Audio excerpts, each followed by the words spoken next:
Facebook Live. All right. YouTube, here we go again.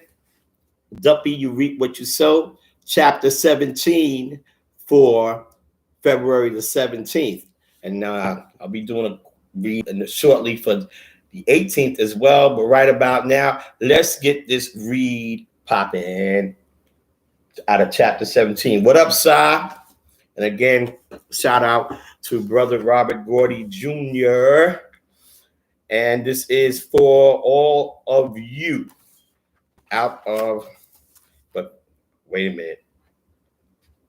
Help a change. Yep. But the YouTubers get to see me do the help a change. Oh, man. And tag some people in this video, you know what I'm saying? Because I do want them to also hear. I'm going to miss doing this because Duppy, You Reap What You Sow is a 20 chapter book. Over on YouTube, it's like it's panning out to be an audio book. It's going to be a lot of fun. Well, it is a lot of fun. But anyway, here we go. Out of chapter 17. This is chapter 17. Let's go. Refusing to return to his suite, Dwayne stayed in the BMW overnight, still with voices and rumbling growls, dealing with his mental state until the twilight of the dawn. He nodded through sunrise until mid-morning, and when fully awakened, he drove through the streets at random, deciding on another next to last resort. Scrapping his original idea of going to Co-op City in case he would have to shoot Corey or Nefertiti for interfering, Dwayne decided it would be the center where he would convince Nicole to come home. Besides, she had called him and wanted to talk a few days prior, and it would be better to contact her in person. It was just the reverse of luck that he found a parking space a few feet away from the entrance of the rehab center, a place he knew all too well. Before entering the center, he took a deep breath, patted his weapons placement, and entered the building with its hustle and bustle of a Monday schedule. After exchanging words with the receptionist and a few security guards, Dwayne stormed his way through the halls on the warpath for Nicole. No one would stop him from seeing his woman. Absolutely nobody. Two security guards angrily trailed behind, ready to pounce. Dwayne stopped at her original space on the first floor, took the stairs to the second floor, searching, casing the entire building until he found the closed door to the large room with carved wooden name, Nicole M. Ryerson, MSW, on the outside. Dwayne burst into Nicole's new office, startling her while she was on the phone sitting behind her desk. The guards followed him into the room, ready to seize their enemy. Wait, fellas, it's okay, she said, placing the phone receiver to her ear after dropping it. One security guard was still ready to grab Dwayne when the other stopped him. Hey, I said it's okay, really, Nicole stated with a commandeering look. You sure? The aggressive guard asked. Honey, I'm sure. You, Mr. Carter, pull up a chair and sit down. Dwayne found a steel chair and unfolded it in front of Nicole's desk. The two guards exited, one giving Dwayne the meanest look he'd ever created. While Nicole finished up her telephone conversation, her man admired the new office that was awarded with her latest look. Her hair, usually permed, curled, and shoulder length, had blonde and black extensions braided up into a bun. She wore an electric blue cashmere turtleneck sweater with jeans, black leather boots above the knee with pearl earrings, and light lip gloss with a bluish tint. On the other end of the phone line, warning Nicole of forthcoming trouble, was the same receptionist Dwayne had exchanged words with. The entire staff hated him, especially after he and Nicole became engaged. Nicole continued into the telephone. Yes, everything is okay up here now. Yes, I do appreciate your concern. I'm fine. Thanks. It's okay, really. I'll let you know. No, he did not call you that, Not out your name. I know. I'll get to the bottom of it. Oh, thank you. Thank you. That means a lot. Don't worry. Bye now. She hung up the phone, took one of her deepest breaths ever, and focused her attentions to her fiancé. How are you? She spoke sternly. Okay, Dwayne replied. I got some new front teeth. See? He smiled, pointing at new partial top dentures. He wanted to tell her the truth. He was far from okay. The teeth and oral surgery was the only successful move over the last few days. He wondered how to break the news that Al had really returned from the dead. Al was the culprit behind his facial bruises, missing teeth, and mental pandemonium. Nicole asked, did you get my message? He nodded and said, I like this office, big college girl. You moving up in the world. Rocking MCM bags now. The center is starting to hook you up. Well, they know I'll have doctor in front of my name like my mom and dad. I've started classes at Lehman in your neck of the woods. You know to get this PhD. They have faith in me like I have faith in myself. I'll be vice president here once I receive my degree. Coffee? Nah, thanks but no thanks. So why haven't you called me? The phone's been fucked up. The line is tied up and the phone company can't find anything wrong. They can't do nothing. It's bugging me out, he said, shrugging his shoulders, staring off into space. If he could just explain how Al had destroyed the phone line. After a few seconds passed, she fixed a cup of coffee and sat back down to face him. Why aren't you at work today? I'm on a vacation. I had to take a few days off. I was exhausted. Growing your hair back, I see. It's really been a while. I'm seeing a lot of gray up there, Mr. Carter. Quite a bit, excuse me. But it's cute. Handsome, if you will. Distinguished. Should I thank you for a gray hair compliment? Your face is healing pretty well. You look better than the last time I saw you. I look even better if you come home with me. And I will feel a lot better once my ring goes back on your finger. Think I ain't see that, right? I'm going to get you back, Nick, if it's the last thing I do. Word up. I miss you in my life so much. Come home, baby. I need you. Nicole put her mug down and folded her hands across her desk. She took a deep breath while she felt her tears coming. She looked at the ceiling and then looked at her naked left hand. She wanted to be back in Dwayne's life as much as he wanted her to, but she was afraid of the erratic mood swings, aberrant behavior, and denial that something may be wrong. Things may worsen between them. The easiest thing to do would be to go inside her new purse and return the diamond to its rightful place on her left ring finger. And the hardest thing to deal with was the reality of who and what she faced sitting across her desk. Her rescue mission to prevent murder was her sole purpose originally, and to reach out and touch others and encourage hurting souls to rebuild themselves was still her makeup and still part of her job description. Yet, she finally acknowledged the violation of the wrong choice she made, allowing her own ignorance for the sober boundary of counselor and client to be crossed. It was a border that should have been professionally cast in stone with each and every patient, including the difficult man on the other side of her desk, who removed his hat and shades to reveal a newer, beckoning intensity in his eyes. She looked into the rapidly healing face of a troubled man, a man whom she sacrificed her professionalism for, a man she unfortunately allowed herself to be sucked into becoming a deeper part of his existence, into becoming a woman to his total being. Her time was beginning to run short to make the decision in continuing the relationship. Nicole wished she never knew Dwayne could possess multiple sides of fiery passion and caring tenderness. To lie in his strong arms at night, on a good night, during the good times was what she craved and missed.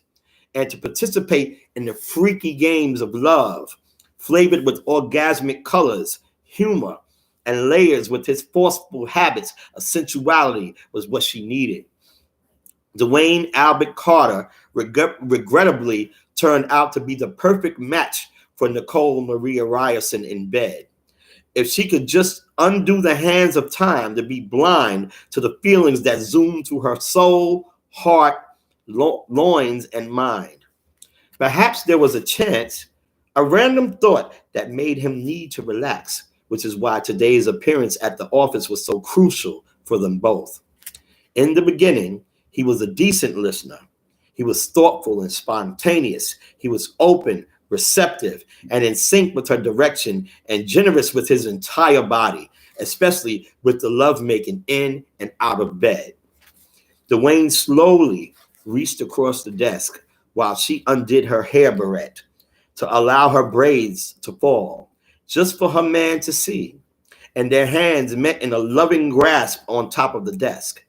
Dwayne and Nicole identically thought perhaps just one kiss should assist and cure this twinkling moment of truth and need, her need to be strong enough to separate from him for her illuminating future and not to wind up in the throes of lustful, steamy intercourse inside her office.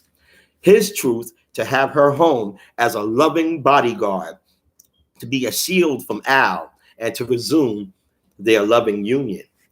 She despised the return of crisp, deliberate lies about his whereabouts.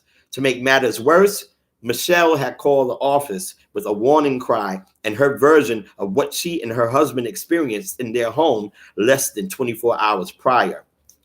Nicole was adrift once again, inside of Dwayne's strong touch, attempting to pull her hands away, thinking of her frantic cousin's cautionary pleas. But Dwayne held onto Nicole's beautifully smaller hands for dear life. And the warm electricity that always radiated from his large, strong hands was the gateway to the opening tune of their feelings that led to the routine caressing of their bodies. Please come home, baby, Nicole thought she heard her lover repeat while lost in emotion. He rubbed her empty left ring finger, saying, "Don't worry, I'll put it back on for you. And this time when we make up, I'm going to prove my love to you." As badly as she missed Dwayne in her life, Nicole still acknowledged her growth apart from the man that she briefly loved with every ounce of her femininity. And the grasping knowledge of this surge and advancement hurt more than the shameful slap inside the club or any of the embarrassing situations and moments that her choice to deal with him in a relationship placed her in. To return to the life with Dwayne would be a step back. Her instantaneous attraction to him was severed with the perceptive discovery of Dwayne's violent nucleus. The night fits to bad temper snaps were one thing. The hallucinations, another red flag. Then, simply having her staff and family prove that their love would turn wrong was also discomforting. And now, Dwayne was terrified of being alone. He knew in his heart having Nicole back home would help. Even thinking of Al gave him the jitters. At first, Al was just in the co-op waiting for him every evening, or he would ride the subway with the rush hour crowd. Now his evil grandfather was everywhere, and he was deteriorating more and more with each of his savage recurrences. The elderly flesh was rotting away, exposing subcutaneous tissue. Cells with thriving maggots. Dwayne squirmed just thinking about it. "So will you come tonight, please?" he begged. "Is everything okay with you?" Yes and no. "How is that? What's wrong?" "Hey, I'm losing my mind. Well, I can't really say that I'm losing it, but I'm not so good. Things ain't good, love. Dwayne, it is way too early in the morning for this. I mean, you're asking me to come home to you, then you're telling me things are not good because you're losing your mind. What's up with that? I'm bugging out over you, though. So explain." "I can't," he snapped, mistakenly thinking of Al. Yeah, please, Nikki, come home with me. I can explain everything at home. I love you. We're engaged to be married. You know, you're my woman. I'm your man, and I need you home with me. The buzzer sounded on Nicole's desk phone, indicating she had a call. Ryerson. Dwayne loved watching this girl's serious facial expressions and different behavior on the job. At work, she was in total control, standing tall and looking good, Queen of Hollywood inside of her new office. Okay, she said, hanging up the receiver. I have an important meeting in about 5 minutes. She picked up her cascading braids, pulling them together to make a new bun. Listen, I'll call you later on tonight, okay? You don't front, Nick. Come on, baby. Put the ring back on at least. I'm not making any promises. We're taking this one step at a time, she said sternly. You miss me? He asked, trying his usual post-spat mannerisms. What do you think? So call me Booby. Look, we'll discuss those things later. I have a meeting to attend. You'll put the ring back on. Nicole stood from her desk, politely paying him no attention, digging inside her purse. She pulled her office keys from her bag instead of the engagement ring, opening the door. You will have to excuse me, Dwayne, but I will call you. I need you to put the ring back on before I leave. Nicole took a deep breath and looked at the floor. She quietly responded, no. Nikki, I can't right now, Booby. I just can't. Dwayne became reluctant to leave now that his plans to tempt Nicole fell through. He tried not to become more upset, dropping his head with a hiss, seeing the uniformed trousers of 2 security guards joining Nicole out of his side eye. You sure you're all right up here, Miss Ryerson? You cool? One of the men asked. Yes, ma'am. Baby Al ain't giving you no trouble, is he? Dwayne heard the voice of the second gentleman. Dwayne snapped up his head to see his grandfather, completely dressed in a security guard uniform, identically with one of the guards from earlier. Petrified, exasperated, and irate, Dwayne stared at Al, who stood next to Nicole. I'm fine. Mr. Carter here was just leaving. I have another meeting I have to run to.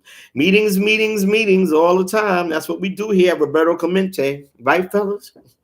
Sure enough, do fine, baby. You can say it again, Al said, licking his lips. All we do is meetings all day. Shit, a cat like me need to be in all them meetings. Meeting with you. Giving you some meat to meet. Al groped his crotch through his uniform pants, sticking a dark mottled tongue out in Nicole's direction, wiggling it back and forth. He licked his lips. Then he looked at his maddening grandson.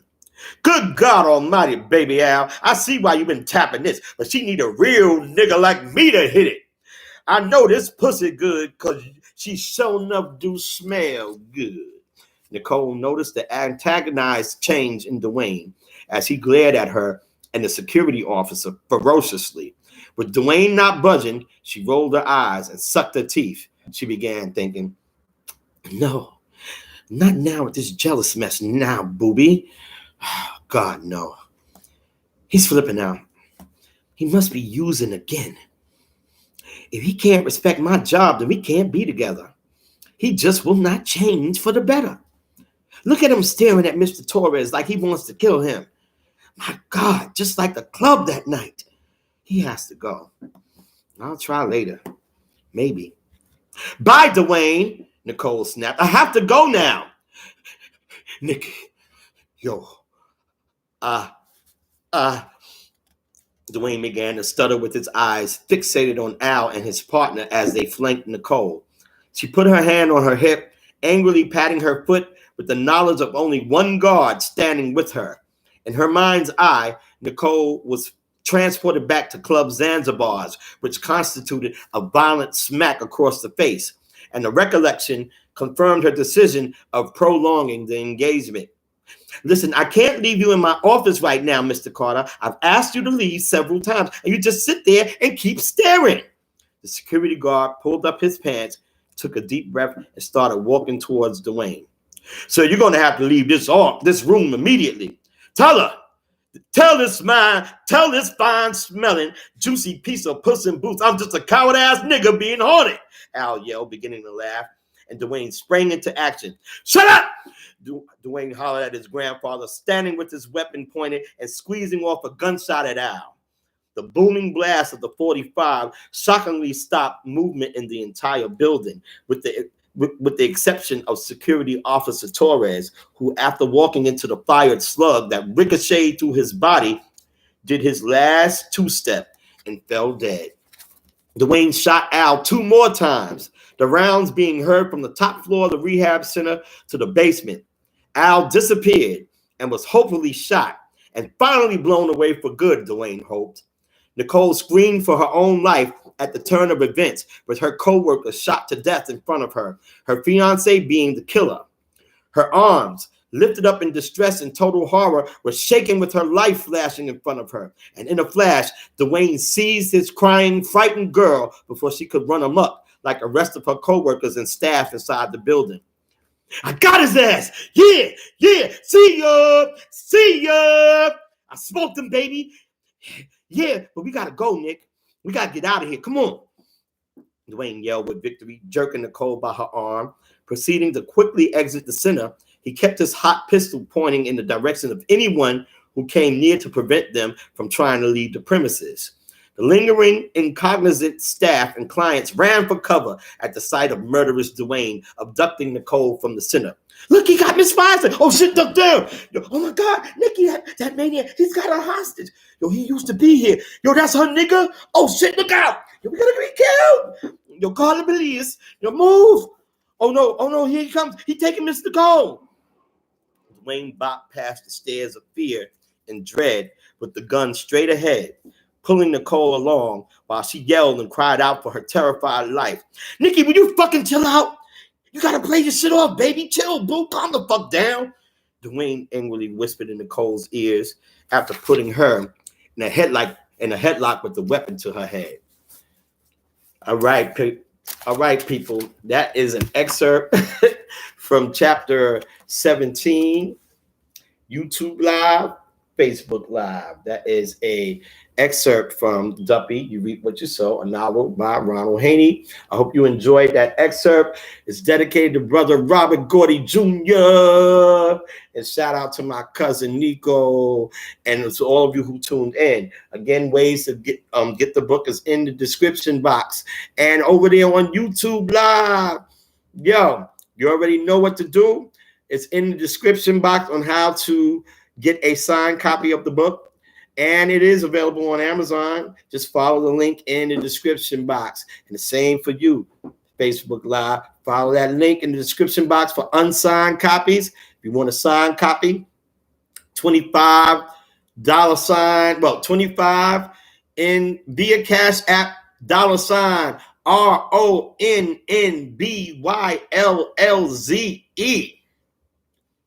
With your address in notes so I can mail the book to you. Okay, that's okay, all you military people. $ Romeo Oscar November Bravo Yankee Lima Zulu Echo. All right. So thank you very much. I gotta shoot over to IG and go do a live over there for the 17th, and then I'll be back to read for you from chapter 18 for the 18th. It is now February the 18th in New York City, but not everywhere. It's still the 17th across the United States, Central, Mountain, Pacific, etc. All right, YouTube, see you soon from chapter 18. Thank you very much. Support the book. Peace. And to all my peoples on Facebook Live.